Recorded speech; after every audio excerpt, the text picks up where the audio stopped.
विष्णुपादाग्रसम्भूते गंगे त्रिपथगामिनी धर्मद्रवेति विख्याते पापं मे हर जाह्नवी।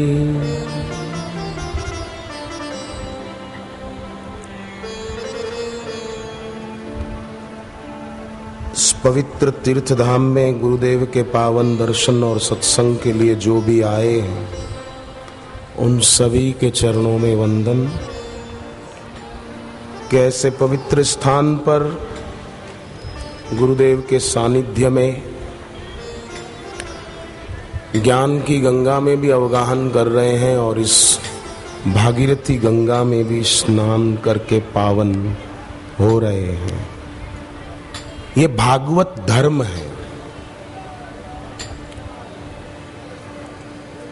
कायेन वाचा मनसेन्द्रियैर्वा बुद्ध्यात्मना वानुसृतस्वभावात् करोमि यद्यत् सकलं परस्मै नारायणायेति समर्पयामि।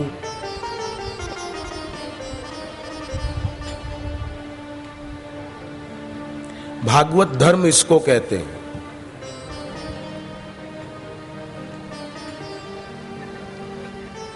शरीर से, मन से और वचन से हम जो कर रहे हैं वो किसके लिए कर रहे हैं?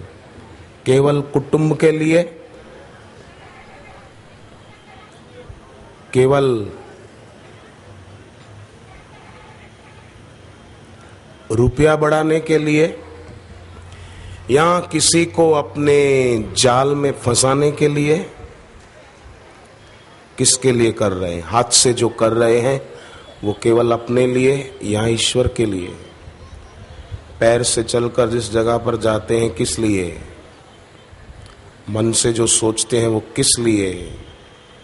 बुद्धि से जो निर्णय लेते हैं वो किस लिए? तो आप लोग यहाँ चलकर आए ईश्वर के लिए, बैठे हैं ईश्वर के लिए, गर्मी सह लेते हैं ईश्वर के लिए, प्रतिकूलता असुविधा सह लेते हैं ईश्वर के लिए। तो ये क्या हुआ? कायेन वाचा मनसेन्द्रियैर्वा बुद्ध्यात्मना वा। आपने बुद्धि के द्वारा निर्णय लिया कि अमुक तारीख को अपने को हरिद्वार पहुंचना है, 6 तारीख से गुरुदेव का सत्संग है, हम 2 दिन रहेंगे। किसी ने निर्णय किया 3 दिन रहेंगे, किसी ने निर्णय किया हम 4 दिन रहेंगे। ये बुद्धि से निर्णय किया, उस हिसाब से टिकट कराई।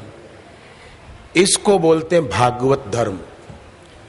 पर उससे इतने पैसे ऐंठने हैं और उसको अपने जाल में फंसाना है, उस लड़की को फंसाना है, उसको ये करना है, ये करना है। ये है हैवानियत का धर्म, अधर्म। इसको धर्म नहीं कहेंगे, अधर्म।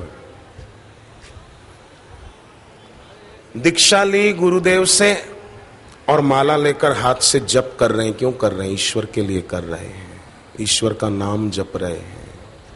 ये हो गया भागवत धर्म। हनुमान चालीसा पढ़ने बैठे, श्री आशा रामायण पढ़ने बैठे, भगवत गीता पढ़ने बैठे, विष्णु सहस्त्र नाम पढ़ने बैठे। ये क्या है? ये है भागवत धर्म। और भागवत में आदेश है,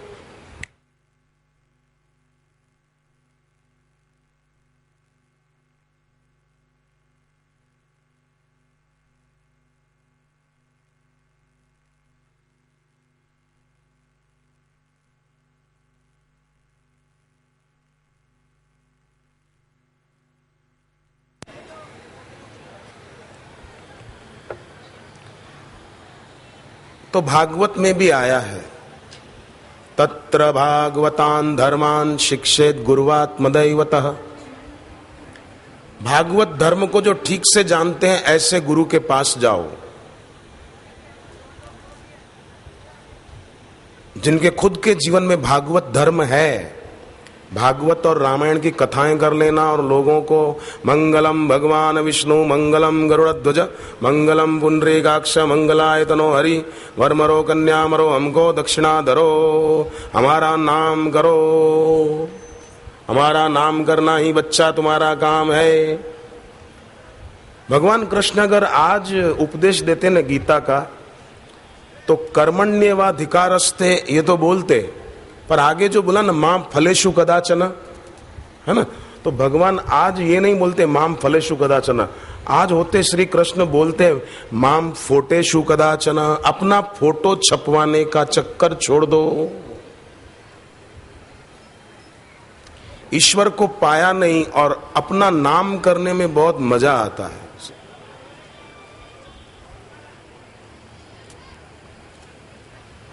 पंडित स्वयं गुरु बनता है, सदगुरु गुरु बनते नहीं हैं, गुरुता के कारण गुरु होते हैं। वो गुरु बनते नहीं हैं, उनमें गुरुता होती है। इसलिए सुज्ञ लोग, समझदार लोग उन्हें गुरु रूप में स्वीकार करते हैं और उनसे भागवत धर्म की शिक्षा पाते हैं। तो ये भागवत धर्म है, सत्संग में जाना, बैठना, शारीरिक थोड़ी असुविधा सह लेना। आप लोग कितनी ये असुविधा सह लेते हैं, भीड़ बहुत है, धक्का धक्की सह लेते हैं, भोजन जैसा मिला वाह वाह करके चल भाई, खाली पेट भरना है और क्या, भूख मिटाना है, जो मिला वाह वाह। ये भागवत धर्म है।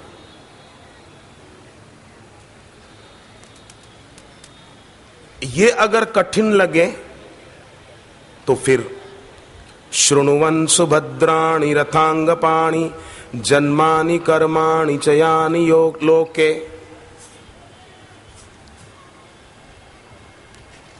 भाई कोई बोलता ना भाई हमसे तो नहीं होगा, हम तो नहीं जा पाएंगे हरिद्वार। हो सकता है आपको कोई ऐसा मिला हो जिसने बोला मेरे से नहीं होगा, मेरे को धक्का धक्की में गर्मी में थोड़ी तकलीफ हो जाती है, इसलिए हम तो भाई नहीं आ पाएंगे।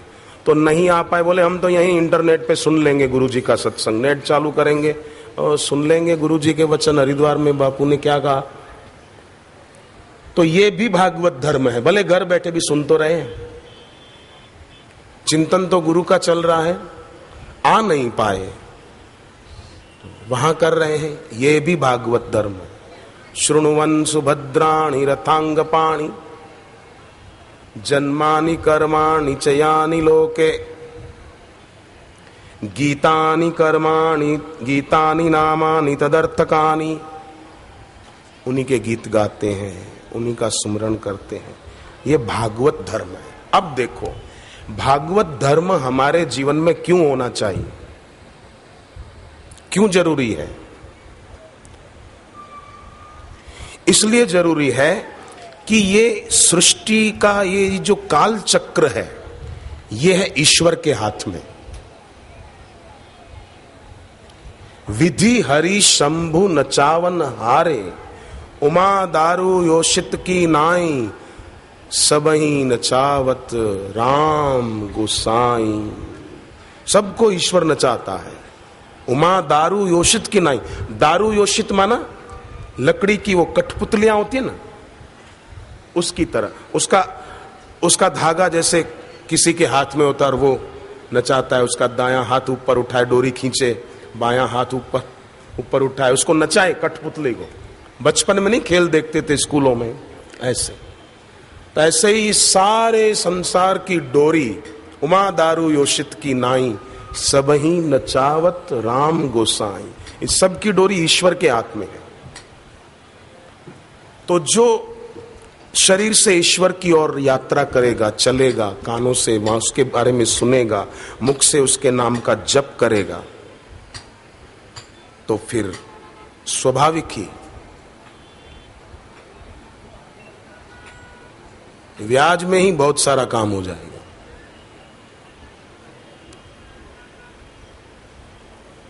एक नाच गान करने वाली नर्तकी थी, नृत्य कला अपनी लोगों को दिखाकर अपना गुजारा करती थी, पैसे बहुत कमा लिए, पर एक दिन उसको किसी संत के वचन कोई पुस्तक के माध्यम से पढ़ने को मिल गए कि जीवन बड़ा अनमोल है, इसको यूं ही गंवाना समझदारी नहीं है। सुंदर मानव देह यह पायो रतन अनमोल, कौड़ी मोल न खोइए मान गुरु के बोल। ईश्वर के लिए अपना समय निकालो, भागवत धर्म अपने जीवन में लाओ, इंद्रियों के स्वभाव को अपना मत मानो, मन में गलत संग से उठने वाली बुरी इच्छाओं को अपनी मत मानो कि मेरे में ये इच्छा है। ये भागवत धर्म के बारे में उसने पढ़ा, उसका विवेक जगा, वैराग्य जगा, उसने सब ये नाच गान का छोड़ दिया और जितने पैसे थे, सोने के गहने बनवाए थे, वो सब लेकर वो चल पड़ी।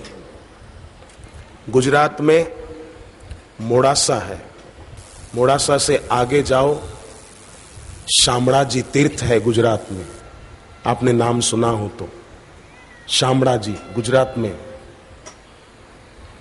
वहां गई कि वहां मंदिर में भगवान के दर्शन करूं, नरसिंह मेहता के बिगड़े कारज संवारे तो मेरा भी ये शामड़ा जी कुछ संवारेगा। मंदिर में पहुंची, पहुंचते पहुंचते मंदिर के द्वार बंद हो गए थे, अब दर्शन नहीं होंगे।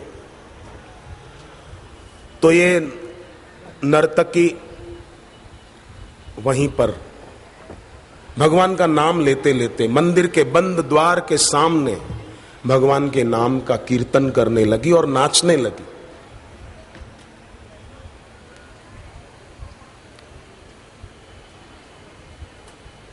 भगवान का नाम ज्यों ज्यों उसके मुख से निकलता था, त्यों त्यों उसकी आंख से आंसू भी निकलते थे। देखने वाले लोग भी बहुत जमा हो गए कि क्या ये नृत्य कर रही है, भाव विभोर होकर।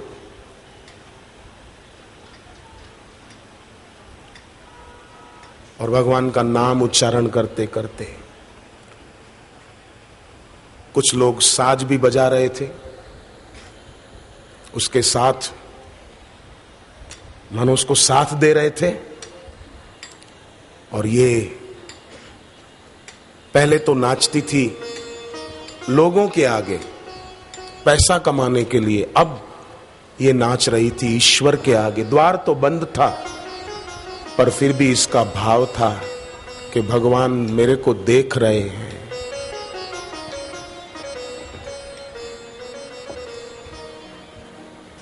नारायण नारायण नारायण हरि नारायण नारायण नारायण नारायण हरि नारायण नारायण नारायण नारायण हरि नारायण नारायण सब बोले भगवान का नाम।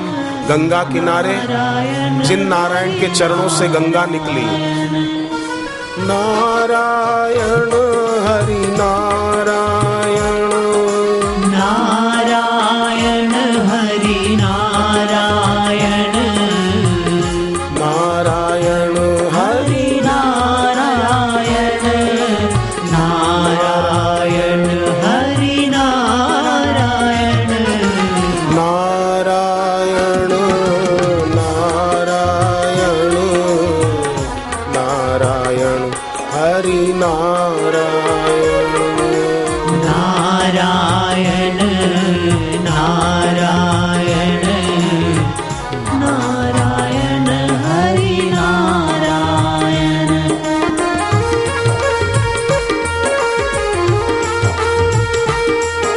वो भूल गई कि और कोई देख रहा है, वो भूल गई दुनिया को, दुनिया के लोगों को। उसको ऐसा ही था कि बस मैं हूं और भगवान है, बस इस भाव से वो नृत्य कर रही है। मुख से भगवान का नाम निकल रहा है और आंख से भगवान की याद में आंसू। नारायण नारायण नारायण हरि नारायण नारायण नारायण नारायण हरि नारायण।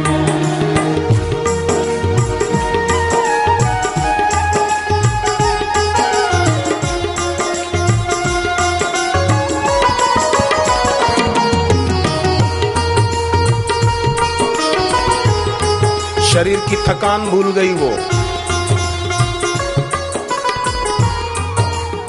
काफी देर हो गई नृत्य करते हुए,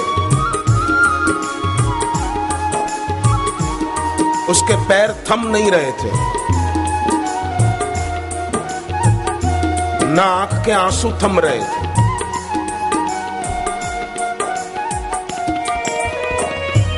मंदिर के पुजारी ने देखा कि ये नाचते नाचते कहीं गिरकर मर न जाए, कितनी देर हो गई। पुजारी ने बहुत रोकने की कोशिश की कि बेटी रुक जा रुक जा, बहुत देर हो गई, अब मंदिर का द्वार नहीं खुलेगा। पर वो रुकने वाली कहां थी, उसको तो दूसरा दिखाई नहीं दे रहा था। तो पुजारी की आवाज कहां से सुनाई देती, जैसे हनुमान जी को संपाति की आवाज नहीं सुनाई दी थी। संपाति ने सीता का पता बताया था और हनुमान जी की आंख बंद थी, राम सुमिरन में तल्लीन थे। इसलिए सीता जी को खोजने लगे लंका में। जब गए तो विभीषण ने बताया सीता जी कहां बैठी, संपाति ने बताया था, पर तल्लीन थे। ऐसे ही वो नर्तकी भी तल्लीन थी। पुजारी ने क्या बोला सुनाई नहीं दिया, वो तो धुन में थी। नारायण नारायण नारायण हरि नारायण नारायण नारायण नारायण हरि नारायण नारायण हरि नारायण नारायण हरि नारायण नारायण हरि नारायण नारायण हरि नारायण। गोविंदा गोविंदा गोविंदा हरि गोविंदा गोविंदा गोविंदा गोविंदा हरि गोविंदा।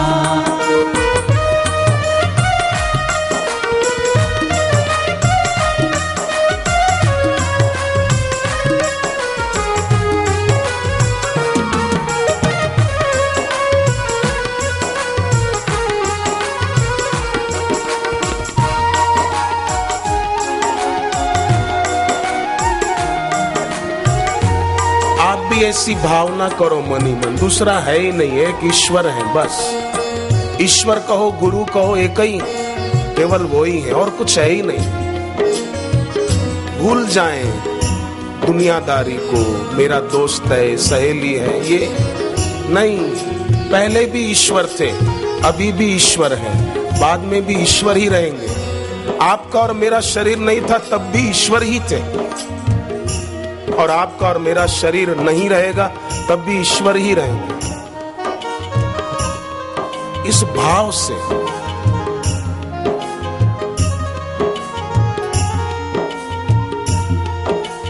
हरे राम राम राम हरे हरे, राम राम राम हरे हरे, हरे कृष्णा कृष्ण कृष्ण हरे हरे, हरे कृष्णा कृष्ण कृष्ण कृष्ण हरे हरे हरे राम राम राम हरे हरे। हरे राम। कौवे ने तो कुंडी में कंकर डाले और पानी का स्तर ऊंचा किया। हो सकता है और भी पक्षी आए होंगे और उन्होंने भी अपनी प्यास मिटाई होगी। कौवे ने तो दूसरे पक्षियों की प्यास मिटाने का काम किया मेहनत करके, पर ये कुप्रचार करने वाले क्या करते हैं, पत्थर फेंकते हैं, पर कुंडी में नहीं, लोगों के तरफ, महापुरुषों की तरफ उधर पत्थर उछालते हैं, पर हाथ कुछ नहीं आता। कौवा तो पानी पी सका, पर ये निंदक और आलोचक मूढ़ कुछ भी नहीं पा सकते। कौवे ने तो औरों की भी प्यास मिटाई। साधक खुद भी अपनी ईश्वर प्राप्ति की प्यास मिटाते हैं और दूसरों की भी मिटाते हैं। उनको भी ईश्वर की ओर ले चलते हैं, उनको भी सत्संग में ले जाते हैं, उनको भी भगवान के नाम की दीक्षा गुरुदेव से दिला देते हैं। कितना अच्छा और ऊंचा ये काम है, दूसरों को भगवान में लगाना, उनके जीवन में भी ईश्वर का नाम आ जाए, उनको भी सदगुरु की करुणा और कृपा का अनुभव हो जाए। तो संत ने कहा कि बेटी, ईश्वर कर्मों को नहीं देखते हैं, वो तो अपनी करुणा को देखते हैं कि ये आया तो सही, तू मंदिर में आ तो गई बेटी, तू जा, जरा भी चिंता मत कर। ईश्वर तो प्रेम देखते, तेरे दिल में प्रेम है बेटी, जा तू। और संत के वचन सुनकर उस बेटी को हिम्मत आई और वो बेटी मंदिर के अंदर जाने को तैयार हो गई। उसकी दृष्टि में अब भी दूसरा कोई था ही नहीं, बस वो संत के वचन उसके कानों में गूंज रहे थे। साधक भी वो है जिसके कानों में किसी और लोगों के फालतू आलोचना के शब्द या प्रशंसा के शब्द कानों में न गूंजे, सदगुरुदेव के वचन कानों में गूंजे। वो साधक है, वो भक्त है। वही राग और द्वेष से मुक्त होकर भजन में आगे बढ़ पाता है। संसार आंख और कान से ही अंदर घुसता है, पर साधक आंखों से देखते हैं सदगुरु को और कानों से सुनते हैं गुरु की वाणी को। उनके कानों में गुरु के शब्द गूंजते हैं, और गुरु के शब्द गूंजे तो क्या होता है, दरिया सदगुरु शब्द सो मिट गई खेचा तान। दरिया साहब संत हो गए, उन्होंने कहा दरिया सदगुरु शब्द सो मिट गई खेचा तान, भरम अंधेरा मिट गया परसा पद निर्वाण। अब मैंने निर्वाण पा लिया, परसा पद निर्वाण, मिट गई खेचा तान। अब न राग रहा, न द्वेष रहा, न मेरा रहा, न तेरा रहा, कुछ नहीं रहा, न मैं, न तू, न यह, न वह। दरिया सदगुरु शब्द सो मिट गई खेचा तान, भरम अंधेरा सब मिट गया, और क्या हुआ, परसा पद निर्वाण। अब मैंने जीवन काल में ही बोले मोक्ष का अनुभव कर लिया। सोता था बहु जन्म का, कई जन्मों से सोया था, कुछ घंटों से नहीं। संसार में तो लोग थोड़ी देर सोते हैं, रात को 5-6 घंटे 7 घंटे, तो सुबह होने पर बोलते हम जाग गए। जागे नहीं हो तुम, अभी मोह की नींद जारी है। पर जब कोई सदगुरु मिलते हैं और सदगुरु के ज्ञान को साधक अपने जीवन में लाता है, तब होता है ये। सोता था बहु जन्म का, अनेक जन्मों से सोया था, सदगुरु दिया जगाए, जन दरिया गुरु शब्द सो सब दुख गए बिलाए। गुरु के शब्दों को सुनने से हमारी स्थिति निशब्द में हो गई, क्योंकि गुरु के मुख से जो शब्द आते हैं वो गुरु का जो अनुभव है आत्मा परमात्मा का, उस अनुभव को छूकर आते हैं।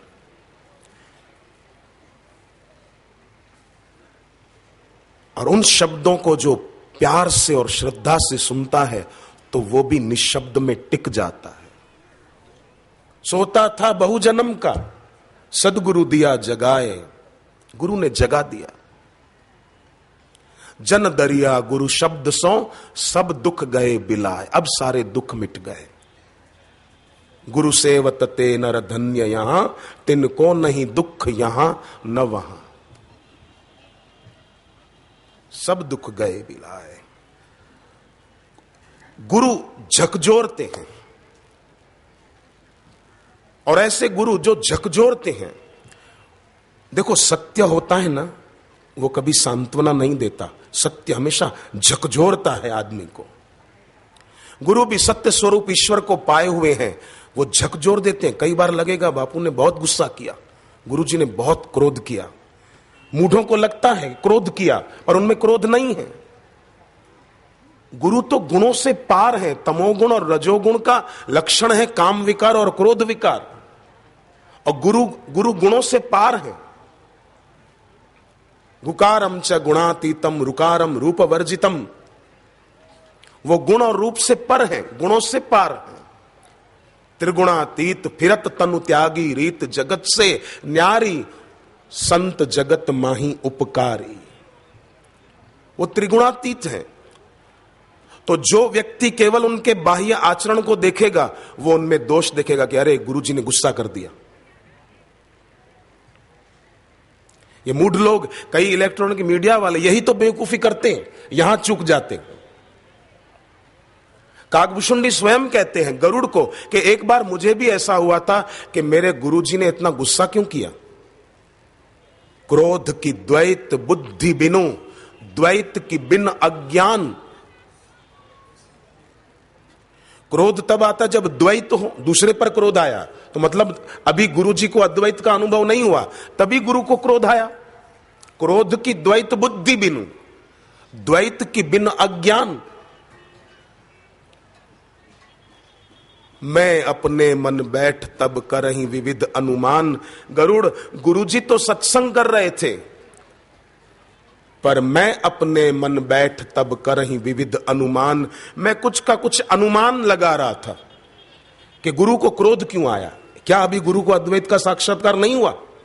क्रोध की द्वैत बुद्धि बिनु, द्वैत की बिन अज्ञान। मैं अपने मन बैठ तब करहीं विविध अनुमान। पर काकभूषुंडी की यह समझदारी थी कि अनुमान से नतीजे पर नहीं पहुंचे। कई बेवकूफ अनुमान से निर्णय पर पहुंच जाते हैं, जो कि बहुत गलत है। कई इलेक्ट्रॉनिक मीडिया वाले और निंदक यही करते हैं, अनुमान से निर्णय पर पहुंच जाते हैं, यहां धोखा खा जाते।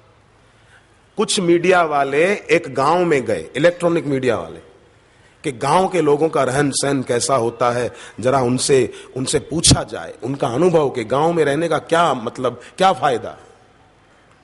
तो एक बुढ़िया मां के, ये तो बहुत वर्षों से गांव में रहती है, इसी से पूछते हैं, उससे पूछा कि मां जी आपका कोई अनुभव सुनाइए। कैमरा लगा दिए 8-10 इलेक्ट्रॉनिक मीडिया वालों ने, आपका कुछ अनुभव बताइए। मां जी ने कहा 20 साल तक संतान नहीं थी। ओ मां जी आगे बोले, उसके पहले तो सबने कैमरा चालू कर दिए। ये देखिए अब हम आपको लाइव दिखा रहे हैं, 20 साल तक संतान नहीं थी। हाँ मां जी फिर क्या हुआ? 20 साल तक संतान नहीं थी, फिर चमत्कार हुआ। बोले 21वें साल शादी हुई और 22वें साल बेटा हुआ। तो बोले इसमें तो कोई बड़ी बात नहीं है। मां जी ने कहा वही तो कह रही थी, पूरी बात तो सुनो। तुम पूरी बात समझे बिना बस लग जाते हो, चालू पड़ जाते हो, पूरी बात समझे बिना। मैं ये कहना चाहती थी मूर्खों कि 20 साल तक संतान नहीं थी, तब तक मैं सुखी थी। शादी हुई, संतान हुई, बेटे मनमुखी हुए, तो उसके कारण मेरे को दुख हुआ। तुम पूरी बात सुनो तो ना, ऐसे ही चल पड़ते हैं, अनुमान से नतीजे तक पहुंच जाते हैं, जो कि बेवकूफी है। ये इनके अनुमान ही तो है। 21 दिसंबर 2012 को प्रलय हो जाएगी, खाक प्रलय होगी। अगले साल हम मिलेंगे यहीं हरिद्वार में, यहीं गंगा किनारे। काय को प्रलय हो जाएगी?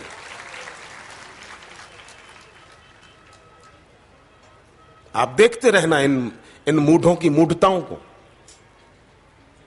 ईश्वर से कोई लेना देना नहीं। चाहते तो गुरुदेव की तात्विक बातें लोगों को सुनाते कि ये देखो बापूजी का सत्संग कितना प्यारा है, गुरु कितनी ब्रह्म परमात्मा की बातें कितनी सुंदर बताते हैं, इसमें ईश्वर में शांति पानी चाहिए। हम जो ये जगत की बातें दिखाते हैं, यहां डाका डला, फलाना फलानी को लेकर भाग गया, फलानी जगह चोरी हो गई, इससे लोगों को क्या लेना देना? क्या आप बताओ, कहीं कुछ हुआ इससे क्या लेना देना आपको?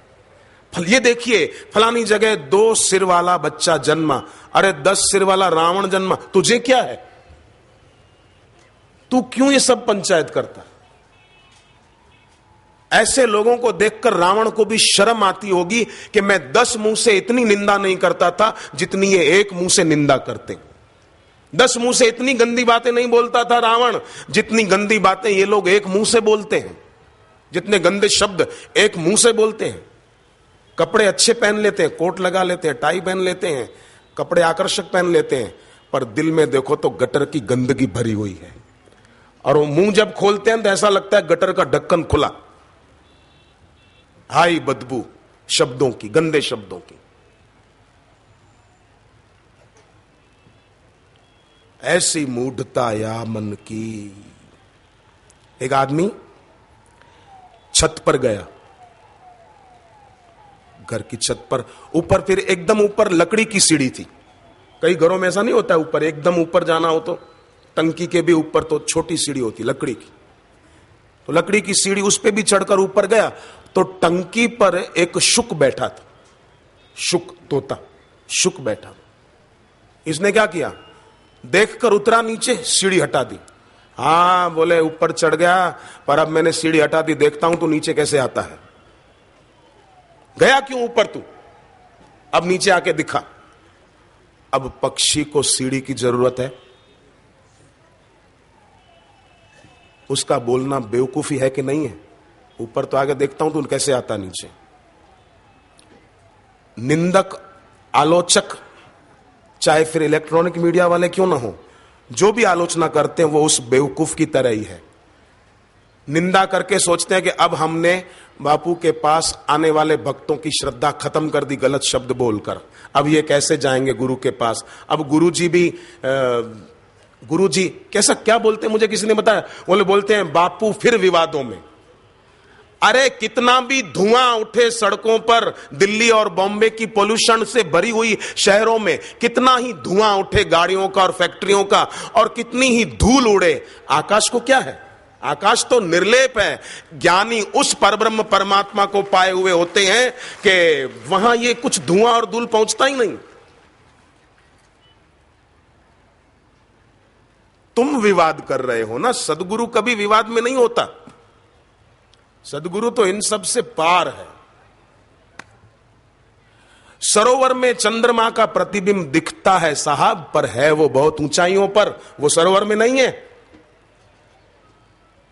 मेंढक कितना ही ट्रें ट्रें करे चंद्रमा को देखकर, पर चंद्रमा तक उसकी ट्रें ट्रें पहुंचती ही नहीं है। तो तू क्या बोलता है विवाद में, विवाद में, विवाद में? तेरी मेंढक जैसी ट्रें ट्रें चंद्रमा तक नहीं पहुंच रही है।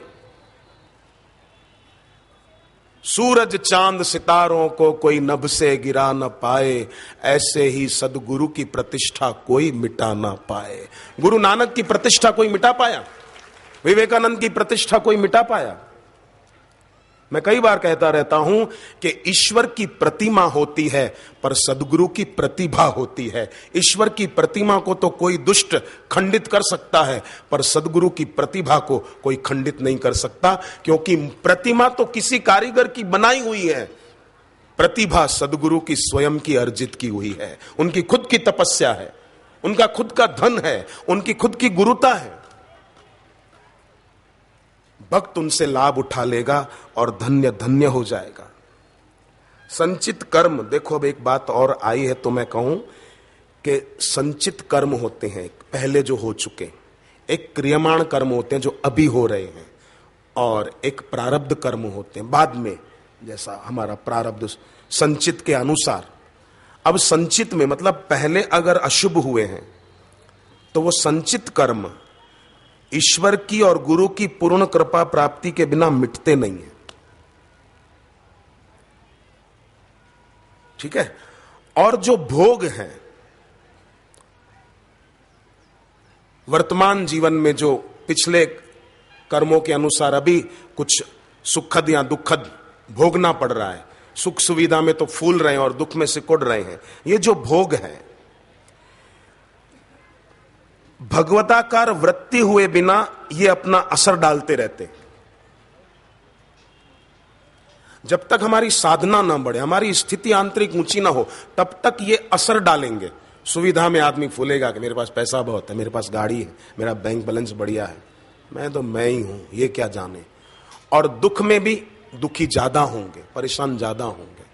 पर अगर भगवताकार वृत्ति हो गई तो संचित में शुभ है, तो उसका वर्तमान में सुख, शांति, पैसा, गाड़ियां, बैंक बैलेंस सब है, तो उसमें आदमी लंपट नहीं होगा।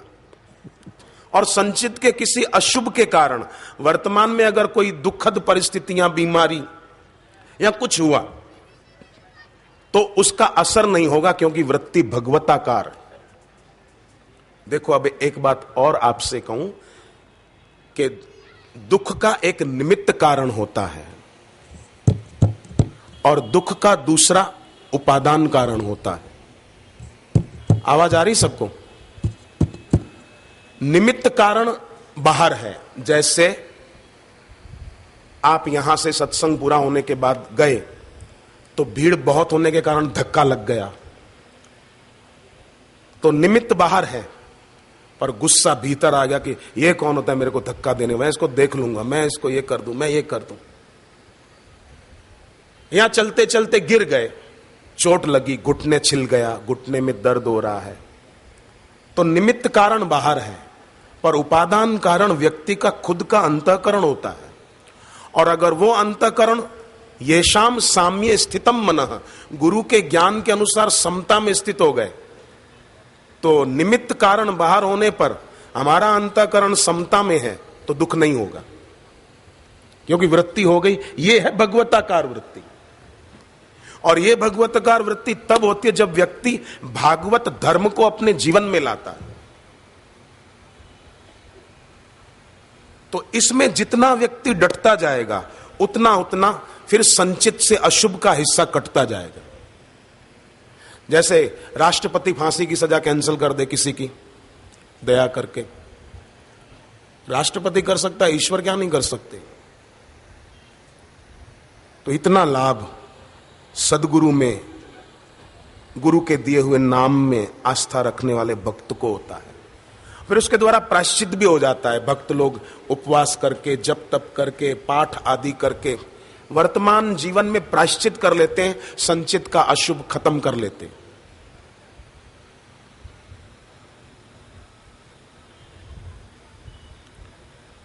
जैसे कोई डॉक्टर है,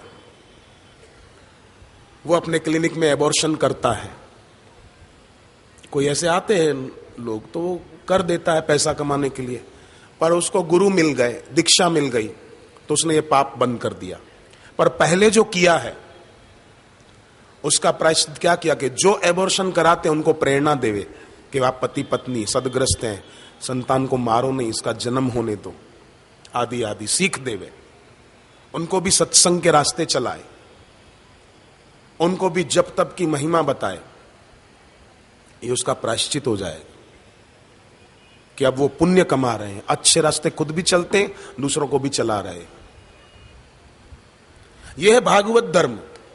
भागवत धर्म से वृत्ति भगवताकार होती, इसलिए बड़ा लाभ का काम है सत्संग में जाना, गुरु को दर्शन करना, गुरु की वाणी सुनना, दीक्षा लेकर जप करना, गंगा किनारे कभी मौका मिले बैठ के जप करना, ध्यान करना, ये सब भागवत धर्म, भगवताकार वृत्ति बनाना है।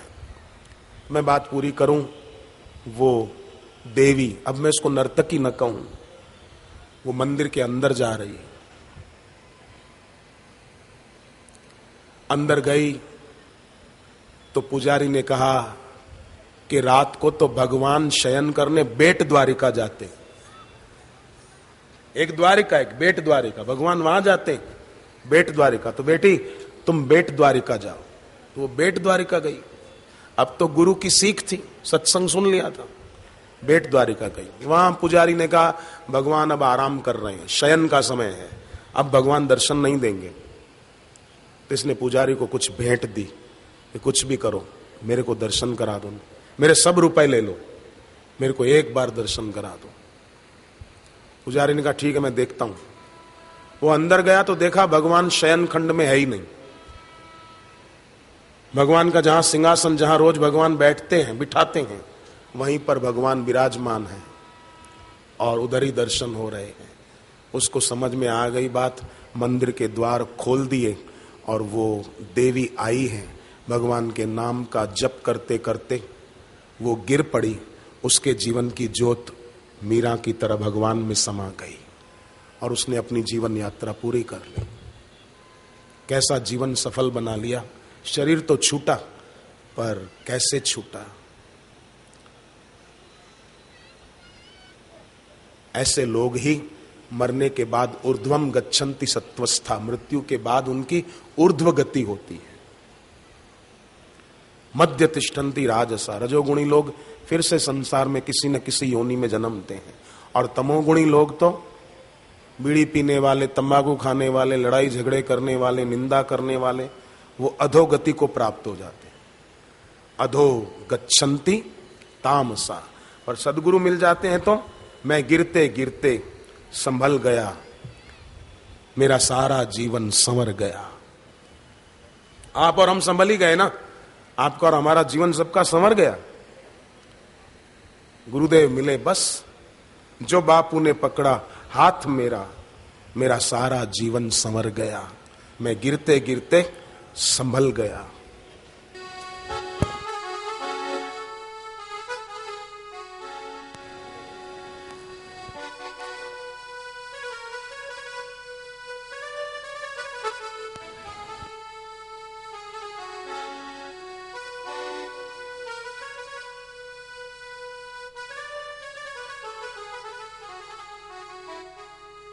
एक भजन है, छोटा सा गाऊं।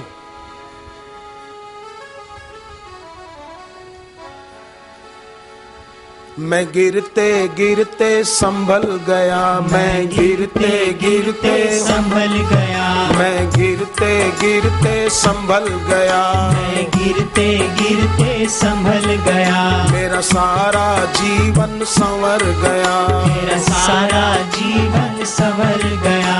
जो बापू ने पकड़ा हाथ मेरा, जो बापू ने पकड़ा हाथ मेरा, जो बापू ने पकड़ा हाथ मेरा, जो बापू ने पकड़ा हाथ मेरा, मेरा सारा जीवन संवर गया, मेरा सारा जीवन संवर गया, मेरा सारा जीवन संवर गया। मैं गिरते गिरते संभल गया, मैं गिरते गिरते संभल गया।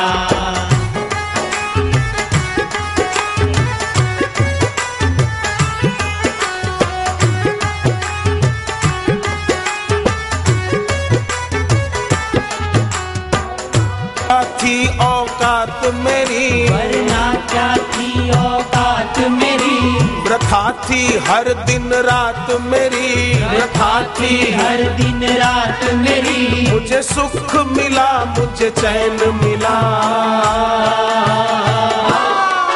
मेरा मोह भरम सब उतर गया, मेरा मोह भरम सब उतर गया, मेरा मोह भरम सब उतर गया, मेरा मोह भरम सब उतर गया।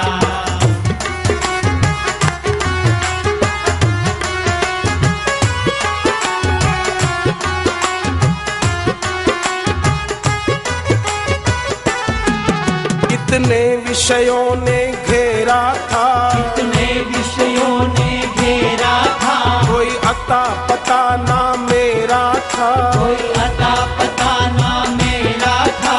मुझे मिली मेरी पहचान यहाँ,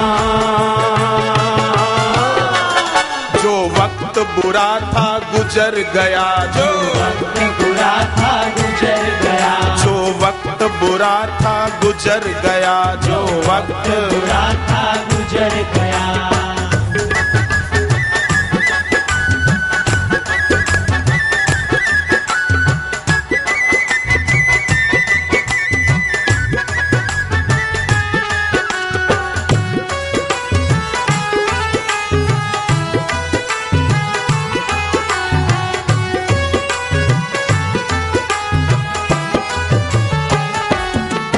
जीवन बेरंग लगता था बड़ा, जीवन बेरंग लगता था बड़ा, हर पल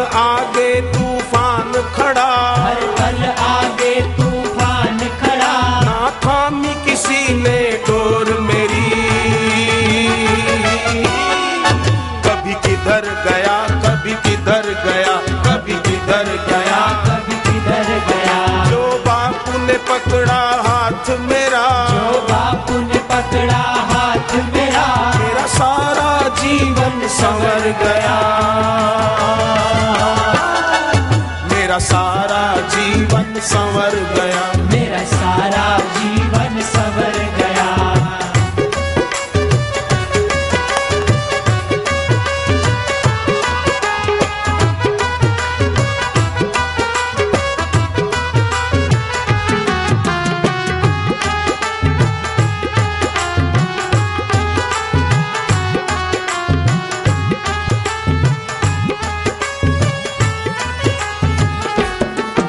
अब संगी तुम्ही हो साथी तुम्ही, अब संगी तुम्ही हो साथी तुम्ही, अब संगी तुम्ही हो साथी तुम्ही, अब संगी तुम्ही हो साथी तुम्ही, अब बाती तुम्ही हो दीप तुम्ही, अब बाती तुम्ही हो दीप तुम्ही, अब बाती तुम्ही हो दीप तुम्ही, अब बाती तुम्ही हो दीप तुम्ही। तुम बिन दूजी ना आस कोई,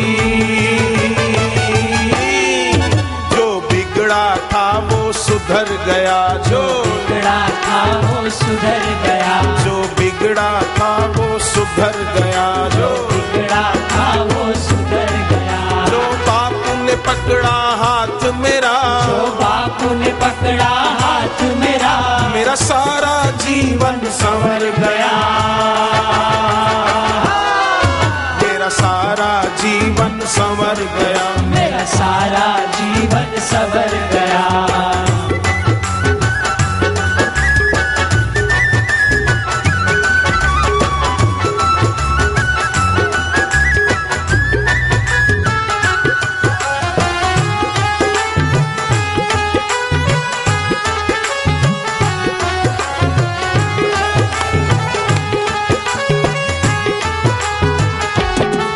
जोगी तुम्ही पतवार मेरी, जोगी तुम्ही पतवार मेरी, हे बापू तुम्ही पतवार मेरी, हे बापू तुम्ही पतवार मेरी, थामी नैया हर बार मेरी, थामी नैया हर बार मेरी। सब कुछ है मिला तुमसे तो हमें,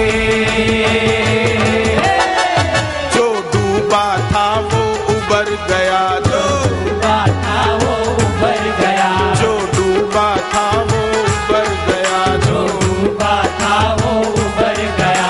जो बापू ने पकड़ा हाथ मेरा, जो बापू ने पकड़ा हाथ मेरा, मेरा सारा जीवन संवर गया,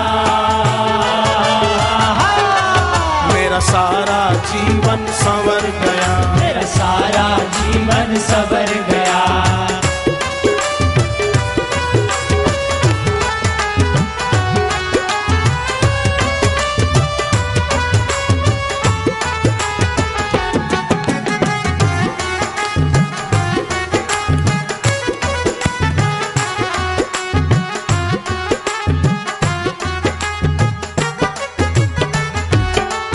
तेरा प्यार मिला संसार मिला, तेरा प्यार मिला संसार मिला, तुम्हें देखा तो दिल मेरा खिला, तुझे देखा तो दिल मेरा खिला, तुम्हें देखा तो दिल मेरा खिला, तुम्हें देखा तो दिल मेरा खिला, तुम्हें देखा तो दिल मेरा खिला, तुम्हें पाया अब मैं जिधर भी गया, तुम्हें पाया अब मैं जिधर भी गया, तुम्हें पाया अब मैं जिधर भी गया, तुम्हें पाया अब मैं जिधर भी गया।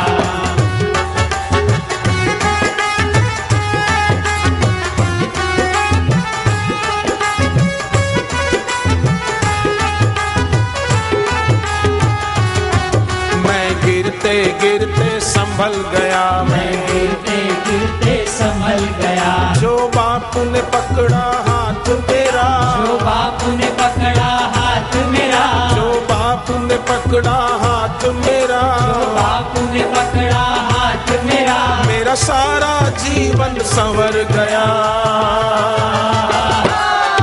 मेरा सारा जीवन संवर गया, मेरा सारा जीवन संवर गया। जो वक्त बुरा था गुजर गया, वक्त बुरा था गुजर गया, जो वक्त बुरा था गुजर गया, वक्त बुरा था गुजर गया, तुम्हें पाया अब मैं जिधर गया, तुम्हें पाया अब मैं जिधर गया, तुम्हें पाया अब मैं जिधर गया, पाया अब मैं जिधर गया, मेरा मोह भरम सब उतर गया, मेरा मोह भरम सब उतर गया।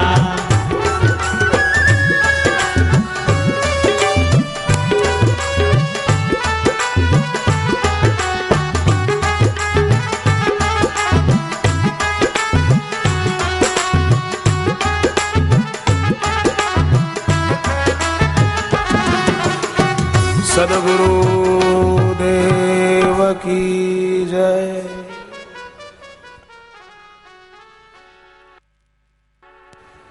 ओम नमो भगवते वासुदेवाय।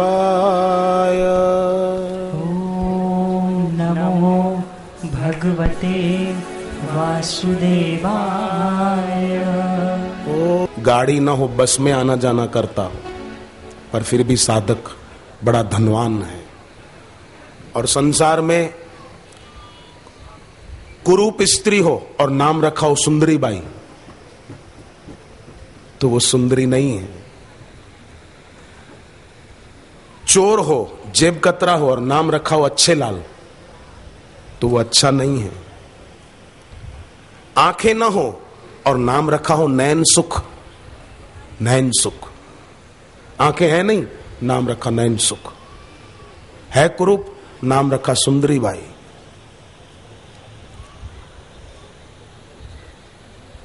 कुप्रचार करने वाले और आलोचना करने वाले भी ऐसे ही हैं, सुंदरी बाई की तरह।